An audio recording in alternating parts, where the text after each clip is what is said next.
Hello. तो कैसे हैं? आशा करते हैं कि आप लोग बहुत अच्छे होंगे।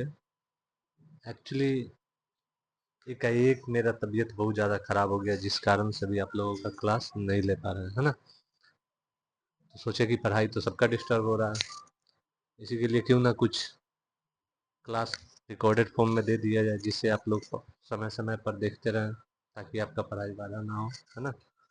इसी के लिए आज हम लोग इतिहास के कुछ जो चीज़ें हैं जो इम्पोर्टेंट हैं, इसको यहाँ पे हम कराने का प्रयास कर रहे हैं, जिससे कि आपका बेसिक भी ठीक हो जाएगा। जान रहे हैं कि बहुत लोगों को पढ़ा दिए हैं, लेकिन इधर से ही शुरू कर रहे हैं ताकि आपका फिर से एक बार रिवीजन हो जाए। और बहुत जल्द हम लोग फिर से क्लास में मिलेंगे, ठीक है। देखिए क्या कह रहा है, आज हम लोग जो देखने जा रहे हैं इतिहास का प्राचीन इतिहास, ठीक है ना। कौन सा हम लोग देखने जा रहे हैं? प्राचीन इतिहास। प्राचीन इतिहास में क्या क्या चीज़ है, यानी कि कह रहा है भारत के इतिहास में भारतीय उपमहाद्वीप के प्राग ऐतिहासिक बस्तियों और समाज और सिंधु घाटी सभ्यता से लेकर भारतीय आर्य संस्कृति के सम्मिश्रण तक की उन्नति और वैदिक सभ्यता सम्मिलित है। यानी कि क्या कहना चाह रहा है कि प्राग ऐतिहासिक काल का जो समाज था वहां से लेकर के जो सिंधु घाटी सभ्यता था वहाँ, और फिर जो सिंधु घाटी सभ्यता का पतन हुआ, वहाँ से आर्य लोगों का उत्पत्ति हुआ, और वहाँ से जो वैदिक काल चालू हुआ, उन सभी चीज़ों के बारे में पढ़ना है। और उसी में अपने को हिंदू धर्म, जैन धर्म और बौद्ध धर्म का उदय और जो प्रचार प्रसार हुआ, इन सभी चीज़ों को भी देखना है। और भारतीय उपमहाद्वीप के विभिन्न भौगोलिक क्षेत्रों में 3 से अधिक सहस्त्र शताब्दियों, यानी कि क्या कह रहा है कि जो अपना भारत का उपमहाद्वीप है, उसमें 300 से अधिक साल तक जो शक्तिशाली राजवंश थे, जिसमें बहुत शक्तिशाली राजवंश और साम्राज्य का शासन रहा, उन सभी के बारे में पढ़ना है। इसमें मौर्य हो गए, गुप्त हो गए, सातवाहन हो गए, बहुत सारे शासक हैं। और जो अपना मध्य काल आता है, उसमें मुस्लिम लोगों का जो प्रभुत्व रहा, उसके बारे में पढ़ना है, जिसमें हिंदू शक्तियाँ भी शामिल थी, ऐसा नहीं कि नहीं था, ठीक है। और कह रहा है, और उसके बाद जो यूरोपीय व्यापारी लोग थे जो भारत है, उनके बारे में देखना है। और भारत में ब्रिटिश शासन की स्थापना, और उसके बाद भारत की स्वतंत्रता आंदोलन और भारत का विभाजन और अंततः भारतीय संघ का निर्माण। यानी कि क्या कहना चाहा कि हम लोगों को शुरुआत वहां से देखना है, जहाँ से समझिए कि प्राग ऐतिहासिक काल, फिर अपना सिंधु घाटी सभ्यता, फिर सिंधु घाटी सभ्यता के पतन के बाद आर्य संस्कृति, फिर वैदिक सभ्यता, उसमें हिंदू धर्म, बौद्ध धर्म, जैन धर्म, ये सभी देखना है। और उसके बाद क्या कह रहा है अपना कि 300 साल तक जो यहाँ पर शक्तिशाली राजवंश थे, है ना, इसमें कौन कौन हो गए? मौर्य हो गए, गुप्त हो गए, सातवाहन हो गए, बहुत सारे ऐसे शासक हैं, उनके बारे में। और फिर जो यहाँ पर मध्यकाल में जो मुस्लिम, जो बाबर आए 1526 में, वहाँ से जो शासन चालू हुआ, उसमें कुछ हिंदू शक्तियाँ भी थी, उसको भी देखना है। उसके बाद यूरोपीय व्यापारी, जिसमें वास्को डी गामा आए थे, उनके बारे में देखना है। और कैसे कैसे फिर अपना देश गुलाम हुआ, फिर आज़ाद हुआ, ये सारा चीज़ हम लोगों को कहाँ पढ़ना होता है? इतिहास में पढ़ना होता है, ठीक है। अभी पेशेंस बनाए रखिए, एक एक चीज़ों को हम लोग विस्तार से देखने का प्रयास करेंगे, ठीक है। अभी सबसे पहला हम लोगों का मेन टारगेट रहेगा कि हम लोग कहाँ से शुरू करें? प्राचीन इतिहास से शुरू करें, ठीक है, ताकि चीज़ें आसानी से समझ में आ जाए। ओके। अब हम लोगों को देखना है क्या, सबसे पहला अपना आता है कौन सा काल? प्राग ऐतिहासिक काल। कौन सा काल हम लोगों को देखना है सबसे पहले? प्राग ऐतिहासिक काल। क्या कह रहा है? कह रहा है मानव जाति के इतिहास में प्राग ऐतिहासिक काल को 20,000 ईसा पूर्व से लेकर 2500 ईसा पूर्व तक माना जाता है, ठीक है। यानी कि 20,000 ईसा पूर्व से लेकर के 2500 ईसा पूर्व तक, जब प्रथम सभ्यता विकसित होना शुरू हुआ था। देखिए, ईसा मसीह के जन्म से पहले जो भी चीज़ें आएगा, उसमें उल्टा ही दिखेगा, पहले ज़्यादा, ठीक है, और उसके बाद कम। तो यानी कि ये क्या हो जाएगा? ईसा मसीह के जन्म के पहले का सारा चीज़। और यहाँ से आपसे एग्जाम में क्वेश्चन क्या पूछा जाता है कि प्राग ऐतिहासिक काल जो होता है, इसका टाइम पीरियड कब से कब तक है? तो 20,000 ईसा पूर्व से लेकर के 25,000 ईसा पूर्व तक, जिसमें प्रथम सभ्यता का विकास होना शुरू हो गया था। अब इसी का एक पार्ट आता है, जिसका नाम अपना क्या है? पाषाण युग। क्या कह रहा है? पाषाण युग, इसको हम लोग समझते हैं। कह रहा है पाषाण युग, ये अपना हुआ, ठीक है, जिसमें कह रहा है प्राग ऐतिहासिक मानव ने जिस युग में पत्थरों का उपयोग करना शुरू किया उसी को हम लोग क्या कहते हैं, पाषाण युग। यानी कि आपसे पूछता है कि मानव जो था वो पत्थरों का उपयोग किस युग से करना प्रारंभ कर गया था, तो पाषाण युग से। ओके, फिर आता है पाषाण युग में पत्थर के औजारों की विशिष्टता के आधार पर इसे निम्नलिखित में विभाजित किया गया, है ना। यानी कि अब जो पत्थर का हथियार भी होता था उसको अलग अलग टाइम में अलग अलग नाम से जाना जाता था, जिसमें हम लोगों को देखना है ये कुछ काल है और उस काल के हथियार। जैसे कि ये काल हो गया अपना पूरा पाषाण युग, जो आपका टाइम पीरियड कब से कब था, यानी प्रारंभ से लेकर के 8,000 ईसा पूर्व तक। और प्रारंभ अपना कब हुआ था, 20,000 ईसा पूर्व से। ठीक है, 20,000 ईसा पूर्व से 8,000 ईसा पूर्व के टाइम को क्या कहा गया, पूरा पाषाण। फिर 8,000 से लेकर के 4,000 को क्या कहा गया, मध्य पाषाण। और फिर जो अपना आता है नौ पाषाण युग, जो 4,000 ईसा पूर्व से लेकर के 2500 ईसा पूर्व तक। अब इसमें अपने को देखना है कि कौन कौन से हथियार किस काल के हैं। ओके,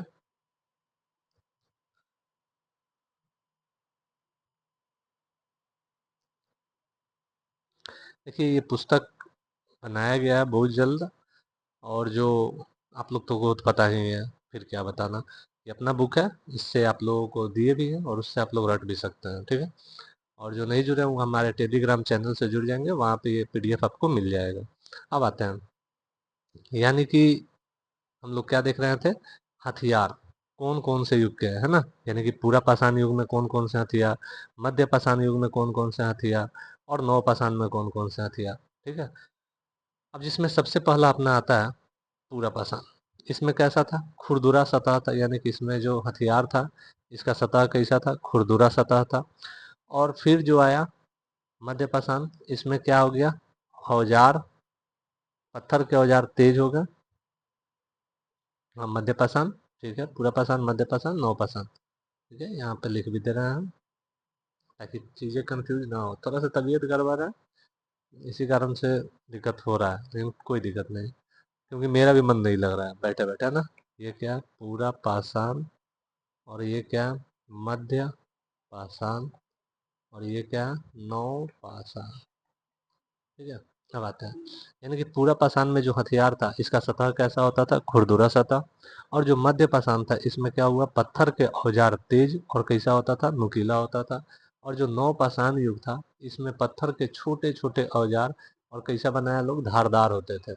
और इन्हें फलक और तक्षनी भी कहे जाते थे।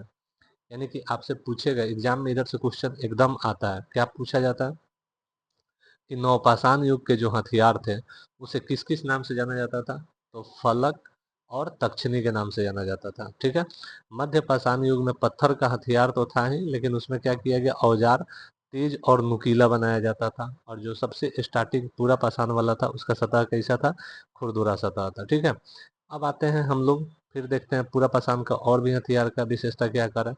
इसमें भारी पत्थर के किनारों को रगड़ कर बनाया जाता था, यानी कि जो बड़ा बड़ा पत्थर है ना, बड़ा बड़ा पत्थर, और इसके साइड साइड को आप मान सकते हैं कि इसको पतला पतला करके इसको कैसा बना रहा है लोग, नुकीला। यानी कैसे इसको पतला बना करके फिर इसको कैसा बनाएगा, नुकीला।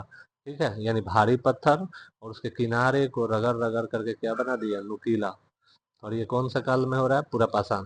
फिर आ रहा है इसमें पत्थर के औजार जानवरों के खाल से बनी रस्सी के मोटी शाखाओं से बंधे होते थे, यानी कब इसी को बनाया रहेगा और इसमें जो जानवर का खाल है उससे बना हुआ मोटा मोटा रस्सी से इसको बांध दिया। ठीक है, फिर आ रहा है इनके सतह चिकने और किनारे कैसा होता था, काटने वाले। यानी कि इनके सतह कैसा हो गया, चिकना, और किनारे कैसे हो गए, काटने वाले। ये सब नौ पाषाण तक आते आते इसमें कुछ कुछ डेवलपमेंट हो गया। अब आते हैं, ये तो हथियार का हम लोग क्या देख रहे थे, विशेषता। अब अपने को देखना है क्या इसकी विशिष्टता क्या क्या थी। यानी कि पूरा पाषाण में मानव क्या हो गया, आग का प्रयोग करने लगा था, है ना। यानी कि मानव जो था आग से पहला बार कब मैंने परिचित हुआ, तो पूरा पाषाण काल में। ठीक है, और इसमें गुफा चित्रों के लिए प्रसिद्ध, यानी कि जो गुफा चित्र है ये कहाँ पर प्रसिद्ध, भोपाल के पास, या मध्य प्रदेश की राजधानी भोपाल उसी के पास भीमबेटका की गुफा इसी युग की है। यानी कि जो भीमबेटका का गुफा है ये किस काल में बना, तो मध्य पाषाण काल में। और इस युग में क्या कह रहा है, जानवरों को क्या बनाया, पालतू बनाया गया, और जिनका उपयोग दुग्ध और मांस के लिए किया जाता था, है ना। यानी कि नौ पाषाण आते आते जो जानवर था उसको क्या बना लिया लोग, पालतू। और उसका उपयोग किस चीज के लिए कर रहा है, दूध के लिए और मांस के लिए, है ना। और आते हैं इसके बाद में क्या कर रहा है, और इस युग में यानी कि नौ पाषाण में ही पहिया का निर्माण करने की महत्वपूर्ण आविष्कार हो गया। याद रखिए ये बहुत इंपॉर्टेंट क्वेश्चन है, ये जो पहिया है, पहिया है ना, इसका सबसे पहले आविष्कार किस काल में हुआ, नौ पाषाण काल में हुआ। सोचिए एक पहिया बना नौ पाषाण काल में, और वहां से सिंधु घाटी सभ्यता आते आते क्या बन जाएगा, यानी कि बैलगाड़ी बन जाएगा। और आज 21वीं शताब्दी आते आते हम लोग प्लेन तक बना दिए है ना। यानी कि ये पहिया याद रखना है। इसी के बाद बहुत कुछ हुआ। अब इसके बाद अपने को देखना क्या, ताम्रपाषाण युग। कौन सा युग, इसके बाद अपने को देखना कौन सा है, ताम्रपाषाण युग। गहरा है। ताम्रपाषाण युग का टाइम पीरियड कब से कब तक, 1800 ईसा पूर्व से 1000 ईसा पूर्व तक के काम को क्या कहते हैं, समय को हम लोग ताम्रपाषाण युग के नाम से जानते हैं। कह रहा है इसे नवपाषाण युग भी कहते हैं, यानी कि ताम्रपाषाण का दूसरा नाम क्या है, नवपाषाण, जो अभी हम लोग देखे थे। कह रहा है इस युग में तांबा और कांसे का उपयोग होता था, यानी कि इसमें मेनली क्या क्या चीज का उपयोग हो रहा था, तांबे और कांसे का उपयोगी औजार और उपकरण बनाने के लिए किया जाता था। यानी कि पहले पत्थर का हम लोग अभी देखें, और उसके बाद में क्या चीज होने लगा, तांबा और कांसे का औजार और उपकरण बनाना चालू हो गया। कह ताम्रपाषाण संस्कृति का विस्तार छोटा नागपुर के पठार से लेकर गंगा के ऊपरी मैदान तक था। यानी कि जो ताम्रपाषाण संस्कृति था इसका विस्तार कहाँ से मान रहा है, तो छोटा नागपुर के पठार से लेकर के गंगा के ऊपरी मैदान। यानी कि आप मान सकते हैं छोटा नागपुर का पठार कहाँ पर है, झारखंड वाले साइड में। यानी कि अगर हम लोग ऐसे बात करें, है ना, ऐसे अगर बात करें तो यहाँ पर अपना आता है झारखंड, ठीक है, और यहीं पर है छोटा नागपुर का पठार। और उत्तराखंड से इसे गंगा जाता है, तो गंगा का ऊपरी मैदान। यानी कि इन सभी एरिया में किस चीज का बात कर रहा है, किस सभ्यता का विस्तार, ताम्रपाषाण युग का विस्तार, ठीक है। अब आते हैं आगे, आगे क्या कह रहा है, कह रहा है सिंधु घाटी सभ्यता। यानी कि अपना ये ताम्रपाषाण युग हो गया, और इसके बाद का जो सभ्यता है ये कौन सा चालू होता है, सिंधु घाटी सभ्यता। देखिए सिंधु घाटी सभ्यता जो है इसका टाइम पीरियड कब से कब तक है, 2500 ईसा पूर्व से 1750 ईसा पूर्व तक के टाइम को हम लोग क्या कहते हैं, सिंधु घाटी सभ्यता। कारण सिंधु घाटी सभ्यता एक प्राचीन सभ्यता थी, यानी कि कैसा सभ्यता था, प्राचीन, जो भारतीय उपमहाद्वीप के उत्तर पश्चिम भाग में सिंधु नदी के किनारे विकसित हुआ था। कौन से नदी के किनारे, सिंधु नदी। देखिए ये हो गया आपका, ठीक है, और यहाँ पर अपना है पाकिस्तान, ठीक है। और इसका हम कलर चेंज करते हैं, यानी कि कहाँ का बात किया, उत्तर पश्चिम भाग में सिंधु नदी के किनारे। यानी कि यहाँ से इसे एक नदी आता है जिसका नाम क्या है, सिंधु, ऊपर साइड से। यानी कि इसी के आसपास में विकास हुआ था। और ये उत्तर, यानी कि ये साइड उत्तर, और इस साइड में क्या हो गया, पश्चिम। यानी कि उत्तर और पश्चिम साइड में ये कौन सा सभ्यता का विकास था, सिंधु घाटी सभ्यता का। कारण यह मुख्य रूप से कैसा सभ्यता था, तो शहरी सभ्यता था। और इसी का दूसरा नाम क्या नाम से जाना जा रहा है, तो हड़प्पा सभ्यता के नाम से भी जानते हैं। क्योंकि इस सभ्यता की खोज सबसे पहले कौन किए थे, दयाराम साहनी ने। यानी सिंधु घाटी सभ्यता का खोज सबसे पहले कौन किए थे, दयाराम साहनी। और हड़प्पा नामक स्थान पर कब, 1921 ईस्वी में। यानी कि सीधे सीधे क्वेश्चन पूछता भी है कि जो हड़प्पा सभ्यता है इसका खोज कौन किए, तो दयाराम साहनी। और कब किए, 1921। और इसी के बाद एक जो दूसरा स्थल आता है, इसका नाम क्या, मोहनजोदड़ो। क्या नाम है, मोहनजोदड़ो। और इसका खोज कौन किए, आर डी बनर्जी। यानी कि क्या हो गया, इनका पूरा नाम है राखल दास बनर्जी। क्या नाम है, राखल दास बनर्जी। जो कब खोजे हैं, 1922 ईस्वी में, ठीक है। तो ये अपना सिंधु घाटी सभ्यता का हो गया। अब इसमें हम लोग देखते हैं कि सिंधु घाटी सभ्यता का भौगोलिक विस्तार किस किस प्रकार से है, ठीक है। अब आते हैं, कह रहा है सिंधु घाटी सभ्यता पंजाब, सिंध, बलूचिस्तान, गुजरात, राजस्थान और पश्चिमी उत्तर प्रदेश के भागों तक क्या है, फैली हुई थी। यानी कि कहाँ कहाँ तक, पंजाब, सिंध, बलूचिस्तान, गुजरात, राजस्थान और पश्चिमी उत्तर प्रदेश के भौगोलिक भागों तक फैला हुआ था। और यह उत्तर में जम्मू से लेकर दक्षिण में नर्मदा नदी के मुहाने तक, और पश्चिम में बलूचिस्तान के मकरान तट से लेकर पूरब में मेरठ तक फैला हुआ था, है ना। यानी कि फिर से इसको समझाते हैं, देखिए आपको इजी वे में क्या कहना चाह रहा है। इसे हम लोग बनाते हैं फिर से। ये हो गया भारत का मैप, ठीक है, ये हो गया। थोड़ा ज़्यादा इधर हो रहा है।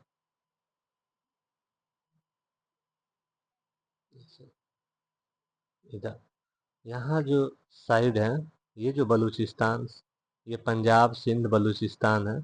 यहाँ पर पंजाब है, सिंध, बलूचिस्तान, ये पंजाब सिंध बलूचिस्तान।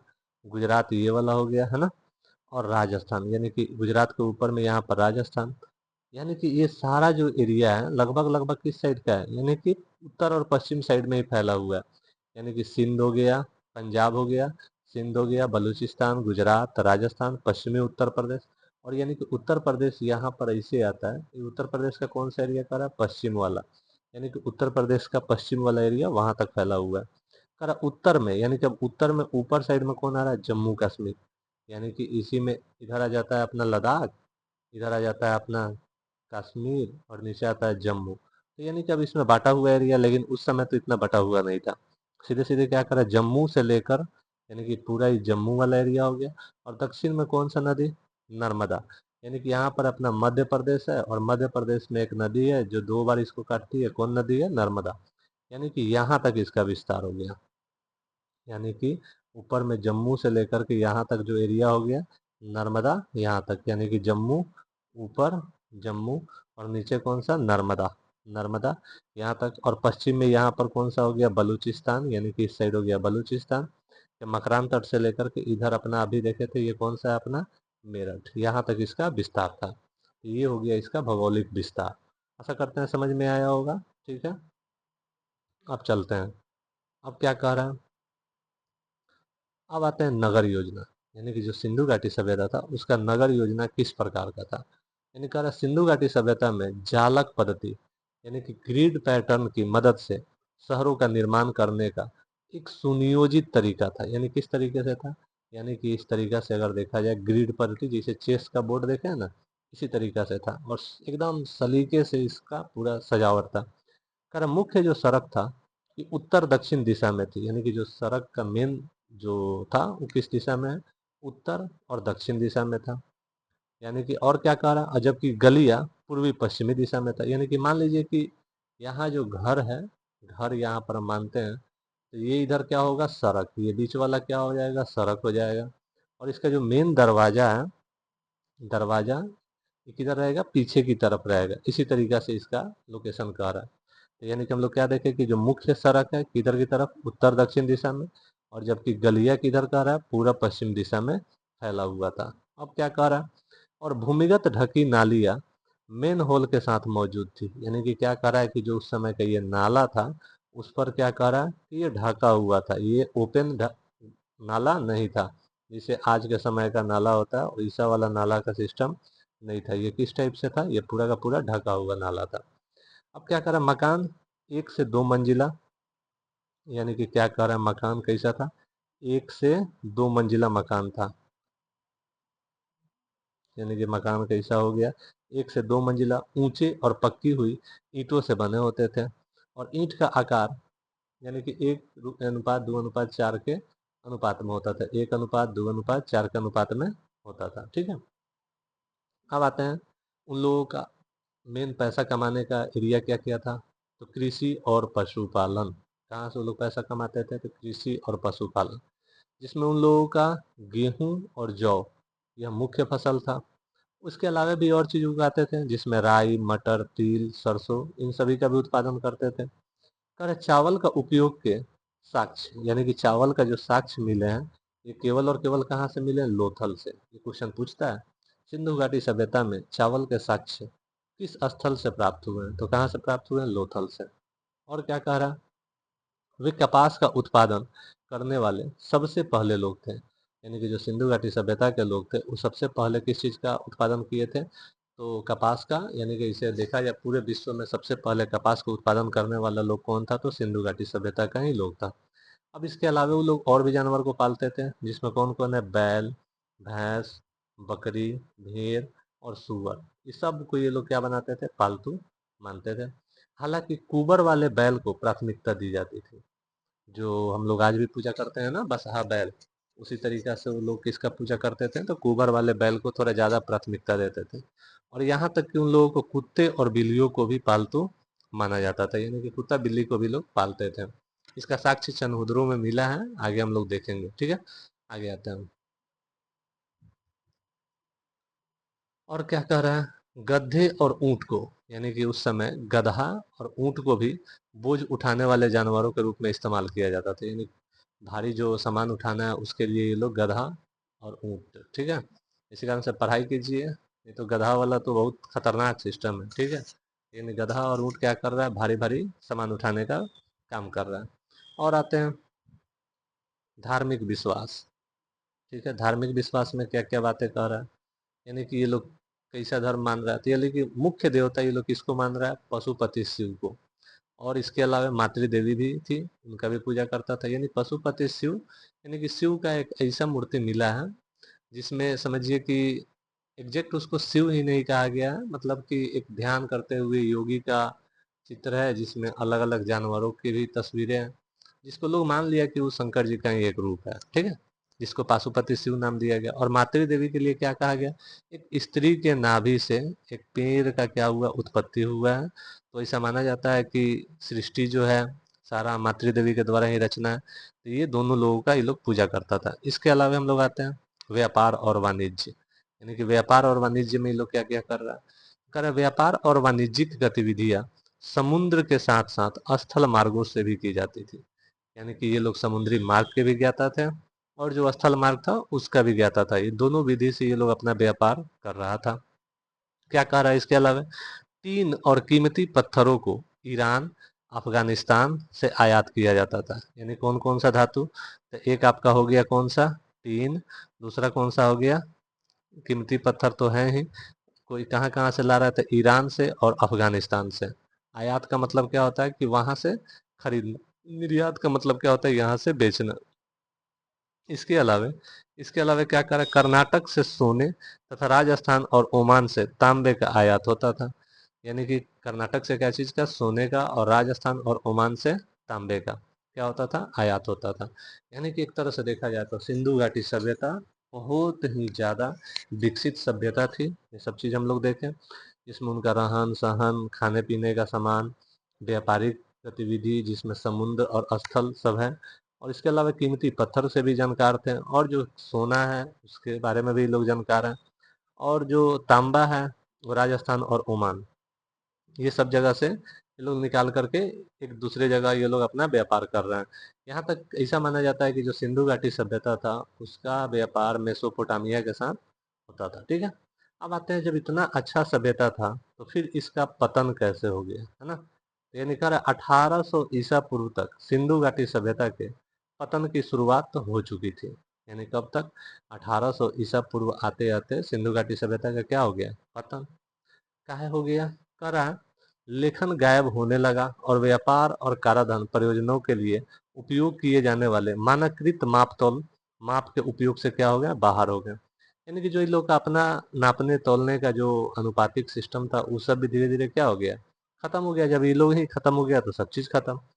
अब कुछ जो इतिहासकार हैं उनका मानना है कि इनके मुख्य माने कारण क्या है कि इन लोगों का पतन हो गया, तो जिसमें आर्य, यानी कि आर्य आक्रमण और पारिस्थितिकी गड़बड़ी, यानी कि मौसम चेंज, और सिंधु नदी के मार्ग में बदलाव, इसको भी ज्यादा हद तक सही माना जाता है।